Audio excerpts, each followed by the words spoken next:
அடுத்தபடியாக விருச்சிக ராசி அன்பர்கள் எந்த கற்களை நம்ம பயன்படுத்தலாம், பயன்படுத்தக்கூடாது அப்படிங்கிறத விளக்கமாக பார்க்கலாங்க. விருச்சிக ராசிக்கு அதிபதி யாருன்னு பார்த்தா செவ்வாய். அவர் மேசத்துக்கும் அதிபதி தாங்க, மேசத்துக்கும் அதிபதி. அப்போ செவ்வாயினுடைய 6ஆம் இடம்.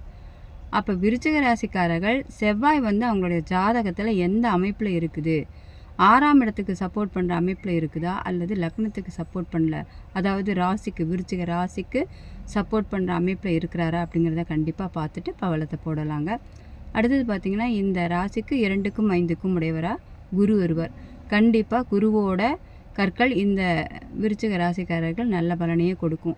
அப்போ புஷ்பராகத்தை இவங்க தாராளமாக அணியலாம். அதே சமயத்தில் கடும் பகை கிரகம் பார்த்திங்கன்னா சனி வருவார்.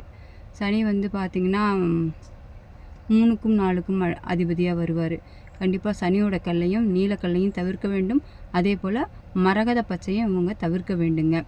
அதே போல் பார்த்திங்கன்னா முத்து, ஏன்னா ஸ்திர ராசியாக வரும்பொழுது 9ஆம் இடமே பாதகஸ்தானம், கடகராசி பாதகஸ்தானமாக வரும். அப்போ சந்திரனுக்குரிய முத்தையும் இவங்க நிச்சயமாக தவிர்க்க வேண்டும். சூரியனுக்குரிய மாணிக்கக்கல்லை தாராளமாக இவங்க பயன்படுத்தலாம். அதே போல் 7க்கும் 12க்கும் உடையவராக வரக்கூடிய சுக்கிரன், இவர் எப்படி ஜாதக அமைப்பில் இருக்கிறாரு அப்படிங்கிறத பார்த்துட்டு தான் நம்ம வைரத்தை போடணுங்க. இதை கண்டிப்பாக தீர்க்கமாக ஆய்வு பண்ணிவிட்டு அதன் பிறகு நம்ம அதாவது அதிர்ஷ்ட கற்களை பயன்படுத்தும் பொழுது வெற்றி கிடைக்கும்.